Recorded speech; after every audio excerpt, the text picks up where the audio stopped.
Royal life isn't just about crowns, palaces, and waving from balconies. It's also built on centuries-old traditions that carry deep meaning.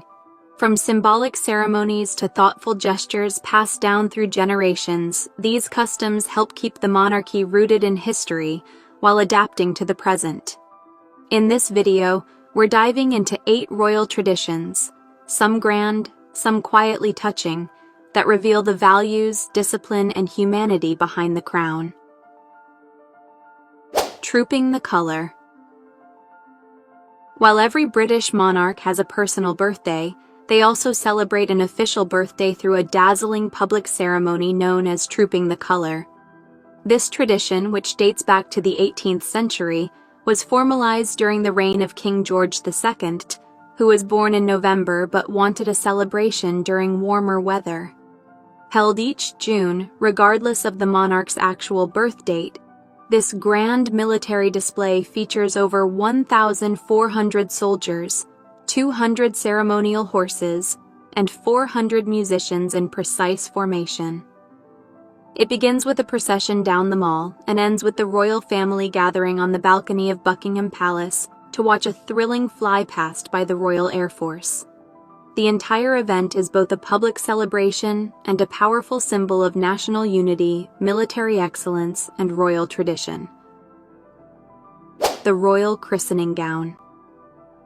When a royal baby is baptized, it's not just a religious ceremony, it's a moment steeped in royal history.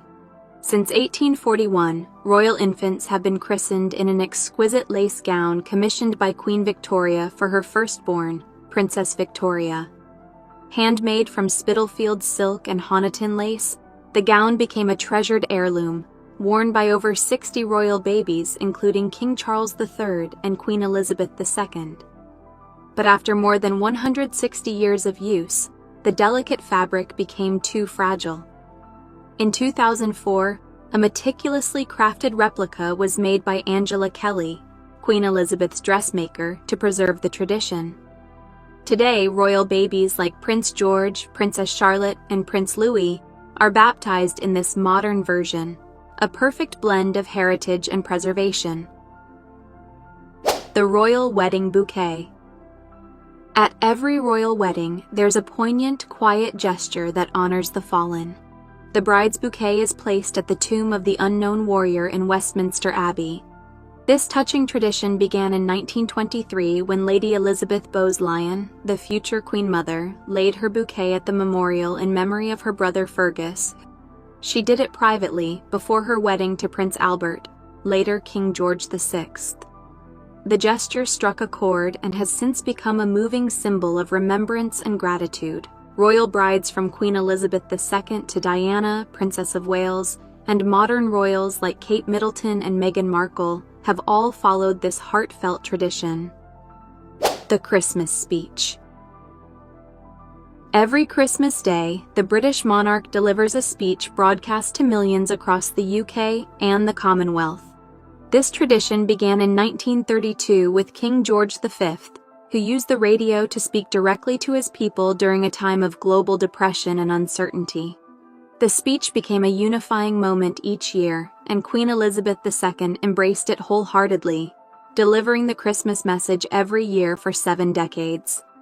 Her broadcasts were known for their thoughtful reflections on world events, family milestones, and personal insights, often ending with a message of hope. Today, King Charles III continues this tradition, connecting the crown with the people in a moment of shared reflection. The state opening of Parliament. Marking the formal start of the parliamentary year, the state opening of Parliament is one of Britain's most elaborate royal and political ceremonies.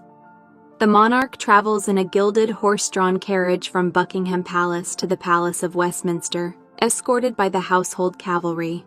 Inside the House of Lords, the king, or queen, wears the imperial state crown, adorned with over 3,000 precious stones, and delivers the speech from the throne, which outlines the government's agenda for the year. In a centuries-old ritual, a government official known as the Hostage MP is held at Buckingham Palace during the ceremony to ensure the monarch's safety.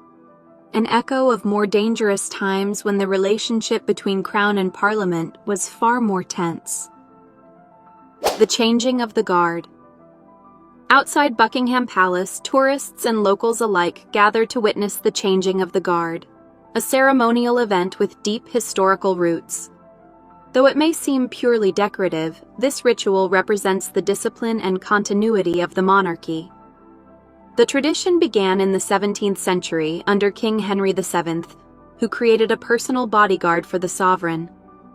Today, the Queen's, now King's Guard, made up of active-duty soldiers, performs this intricate handover with precision, marching, music, and formal inspection, making this one of the most photographed royal customs in the world. Walking behind the coffin at state funerals. One of the most emotional royal traditions takes place during state funerals. Male members of the royal family, and occasionally women, walk behind the coffin of a deceased sovereign or senior royal. This public display of mourning and unity is meant to show dignity, familial duty, and shared grief. It became especially poignant during Princess Diana's funeral in 1997, when her young sons, Prince William and Prince Harry, walked behind her coffin, an image etched into the memory of millions. The tradition dates back to royal funerals, such as King Edward VII's in 1910, where 9 reigning monarchs from around the world marched behind his casket, symbolizing respect and the global stature of the British monarchy. The monarch must always travel with a black outfit. One of the lesser-known but most serious royal protocols involves packing a black outfit whenever traveling abroad. This rule originated in 1952 when Princess Elizabeth was visiting Kenya and received news of her father, King George VI's sudden death. Without an appropriate mourning outfit on hand, she had to remain on the plane upon her return to London until a suitable black dress was brought to her. Since then, all royal family members must include a black ensemble in their luggage whenever they travel.